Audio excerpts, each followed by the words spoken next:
여러분 홍범도 장군이라고 아실 겁니다. 일제시대 만주 대한독립군 총사령관으로 1920년 봉오동 전투를 승리로 이끈 장본인이기도 하죠. 또 청산리 전투에서 제1연대장으로 활약하기도 했습니다. 얼마 전 홍범도 장군의 유해가 국립현충원에서 정식으로 안장되고 건국훈장 1등급인 대한민국장이 수여되기도 했습니다.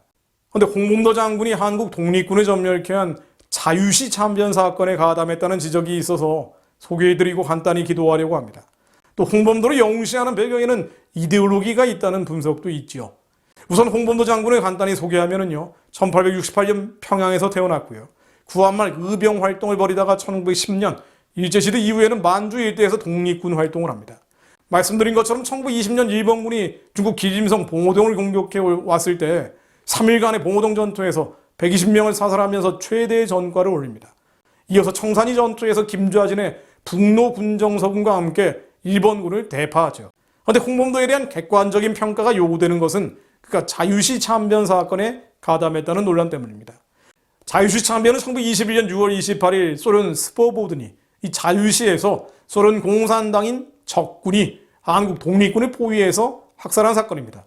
당시 적군과 백군이 있었죠. 적군은 이 소련 공산당군이고요. 백군은 황제 짜르에게 아직 충성하던 군대입니다. 이 적군이 공산당 군대가 우리 독립군을 포위해서 학살한 겁니다. 당시 홍범도 장군을 비롯한 한인 독립군은 한인 사회당의 이동희의 선전과 유도에 따라서 자유시에 집결해 있었는데요. 모인 사람은 4,500여 명에 달했다고 합니다. 이동희의 한인 사회당은 잘 알려진 것처럼 대한민국 임시정부를 집요하게 공산화하려고 했던 인물입니다. 이동희는 소련으로부터 금화 100만 루블이라는 천문학적인 자금을 지원받기도 했고요. 한인 무장 독립군을 소련 적군에 편입시키기로 했었죠. 그런데 자유시에 집결한 한인 독립군은 민족주의, 공산주의, 무정부주의 등 다양한 성향의 조직이 혼재되어 있었습니다. 이들 사이에서 적군 산하로 편입돼야 한다는 세력과 이걸 거부하는 세력으로 반목이 심했죠.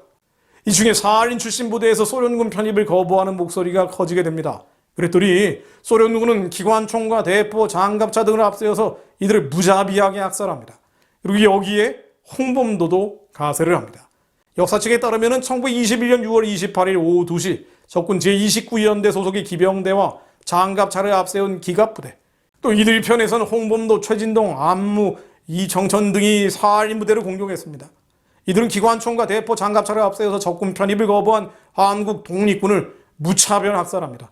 당시 자유시 참변에서 희생된 한국 독립군 700에서 800명에 달한다고 합니다. 자유시 참변 이후에 항일 무장 독립군은 시베리아와 만주 벌판 곳곳에서 사살되거나 강제 노동장으로 끌려갔고요. 이로써 한국 무장 독립운동은 막을 내리게 됩니다. 실제로 1920년 이후에 봉오동 청산리 대첩 같은 항일 무장 독립운동 역사는 찾아볼 수가 없게 되죠. 그야말로 통탄할 일입니다. 이듬해인 1922년에는 모스크바에서 제1회 극동 제민족대회, 극동인민대표회의를 열게 되는데요. 최근 자료에 따르면 홍범도가 한인 대표 56명 중 일원으로 선출돼서 한인 대표로 참석을 했고 레닌과 단독 면담을 가졌다는 내용도 나옵니다. 그리고 레닌으로부터 금화 100루블과 자신의 이름이 새겨진 권총을 선물로 받은 사실도 확인된 바가 있죠.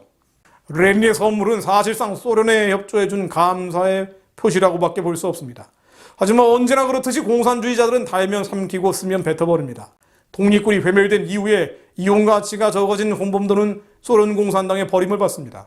홍범도와 생존자 2,000여 명은 적군 산하의 고려혁명군 여단으로 재편되고요. 사실상 해체됩니다.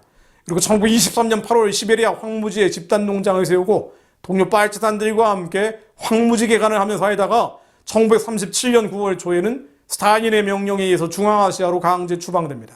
저도 하바롭스크 같은 연해주 지역을 여러 차례 가본 적이 있습니다. 연해주 곳곳에는 한인 디아스포라의 눈물이 배어 있습니다. 당시 강제 이주된 한인은 확인된 숫자만 17만 1781명에 달합니다. 17만 1781명, 어마어마한 숫자지요. 일제와 내통할 우려가 있다는 이유로 삶의 터전을 뿌리째 뽑아버린 겁니다. 당시 강제 이주 열차는 냉동고 같았다고 합니다. 기차 안에서 얼어 죽고 굶어 죽고 병 걸려 죽은 이들의 시체는 다 이른 차 안에서 그대로 던져졌습니다. 그렇게 죽어간 아이들, 노인들, 여인과 또 장정들의 숫자가 2만 5천 명에 달했다고 전해집니다. 특히 소련군은 연해주에 있는 라지 도리노에역 출발 직전에 수천 명의 한인 지도자를 살해했다고 합니다. 저도 라지도리노에역에 가본 적이 있는데요. 지금도 하바롭크 시내 공동묘지 내 기억사원이라는 곳에는 신원이 확인된 4,302명의 고려인을 추모하는 비석이 세워져 있습니다. 그나마 홍범도는 공산당원의 또 소련 협력자였기 때문에 목숨은 건졌던 것 같습니다. 그가 버려진 곳은 카자흐스탄의 아르크초온이라는 곳의 사막지대였습니다. 1938년 4월 생활환경이 좀 나은 크즐 오르다로 이주를 하는데요. 이 크즐 오르다의 조선극장의 수의장에 임명된 홍범도는 1943년 10월 25일 눈을 감습니다. 이것이 백두산 호랑이의 마지막이었죠. 타인의 인생에 대한 평가는 조심스러울 수밖에 없습니다. 당시 소련 땅인 연해주에서 살기 위해 공산당에 협력을 하고 목숨을 부지하는 것에 대한 평가 역시 마찬가지입니다. 눈보라 몰아치는 혹독한 시베리아에서 화물열차를 타고 있을 이 노인 홍범도를 생각하면 짠하기도 합니다. 그러나 마찬가지의 연민은 일제시대 한반도에서 살기 위해 저항하지 않았던 수많은 조선인들에게도 적용될 수밖에 없습니다. 그러나 일제와 협력에서 조선의 의인을 핍박한 악한 권력 부역자에 대해서 냉정한 역사적 평가를 하는 것처럼요. 소련 공산당과 협력에서 역시 천여 명에 이르는 조선의 의인을 죽음으로 몰아간 사악한 권력의 부역 행위에 대해서는 마찬가지의 공정한 평가를 하지 않을 수 없습니다. 이것은 반민족 행위라고 말입니다. 역사학자인 강주영 명지대 교수의 견해를 제가 첨언해 보려고 합니다. 언론에 보도된 내용을 제가 그대로 한번 읽어보겠습니다. 홍범도는 독립운동은 분명 확인은 했지만 자유시 참변 당시 독립군 몰살을 주도했다. 문재인 정부는 이동휘의 가문이설에 속았다고 주장을 하는데 당시 홍범도 나이가 만 53세였다. 홍범도가 아무리 독립운동을 했다 하더라도 결국 반민족 행위를 했고 자유시 참변을 책임져야 할 사람인데 이 공로로 레닌한테 돈도 받고 대우도 받지 않았는가. 3.1운동 기비독립선언문을 작성한 최남선이나 임시정부 발행지 독립신문의 사장 겸 편집국장이었던 이광수 등 당초 독립운동가였던 사람들에게 말년의 행보로 반민족주의자라는 딱지를 붙이는데 그럼 홍범도를 비롯해서 공산주의자들은 왜 반민족 행위라고 하지 않는가? 이 모순은 어떻게 설명할 것인가? 강 교수는 홍범도는 자유시 참변 하나만 봐서도 용납될 수 없는 사람이라면서 자유시 참변은 민족운동사에 괴멸적 타격을 입힌 사건이고 홍범도를 국립묘지에 모실 거면 최남선도 국립묘지에 안장을 하든지라고 비판을 합니다. 언론인인 김용삼 씨는 레닌으로부터 소비에트 적군 편입을 거부하는 한국 독립군을 청소해줘서 고맙다며 격려금과 권총까지 선물받고 소련 공산당에 입당해서 당원이 된 사람이라면서 홍범도가 과연 대한민국 건국을 위해 어떤 노력을 했기에 문재인 대통령은 그를 최고의 예우로 보답하려는 것이며 1등급 훈장인 건국훈장 대한민국장을 추서하려는 것일까라고 반문을 합니다. 이 역사 히스토리라는 것은요, 곧 하나님 그분의 이야기 히즈 스토리를 줄인 말입니다. 즉 역사 속에 현존하는 하나님께서 일하신 흔적이 바로 역사입니다. 그리고 그 역사는 사회주의 이데올로기라는 것이 선을 가장한 위선, 정의와 평등을 앞세워서 인간을 죽음과 사륙으로 몰았다는 것을 보여주고 있습니다. 그럼에도 이 이념에 여전히 붙잡힌 자들은 이 역사에 대한 왜곡을 서슴지 않고 있습니다. 지금 뒤틀어지는 작금의 대한민국 역사가 주님의 시각에서 하나님의 시선에서 온전히 다시 세워질 수 있기를 기도하며 마무리합니다. 고린도후서 10장 4절 말씀입니다. 우리가 육체에 있어 행하나 육체대로 싸우지 아니하노니 우리의 싸우는 병기는 육체에 속한 것이 아니요 오직 하나님 앞에서 견고한 진을 파하는 강력이라.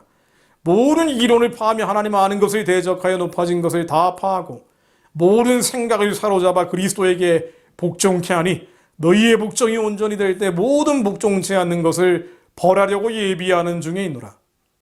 하나님, 우리의 싸우는 병기는 육체에 속한 것이 아니요 하나님 앞에 견고한 진을 파하는 강력, 주님의 디바인 파워임을 저희들이 알고 믿고 고백합니다. 먼저 우리 안에 하나님에 대적하는 생각들, 이론들, 이데올로기들, 또 이 모든 잡다한 잡념과 망상들, 물질적 혼란과 감각적 망상들이 예수 그리스도 주님의 강력으로 깨어지게 하옵소서.